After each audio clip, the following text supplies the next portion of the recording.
आपका भाई आ गया है शीश महल में, जो शीशे के काम उस पे हुआ था, जिस वजह से इसको शीश महल कहा जाता है। लेकिन और ये जगह है लाहौर फोर्ट के अंदर ही। अब कुछ ये बचा खुचा हुआ है, इसके ऊपर शीशे का काम तो मुझे कहीं नहीं दिखाई दे रहा, शायद गिर गया होगा। और ये अब बिल्डिंग की ये हालत है।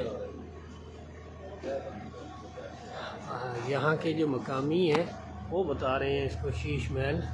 अब मुझे एक्यूरेट तो इसके बारे में नहीं आइडिया क्या वाकई यही शीश महल है।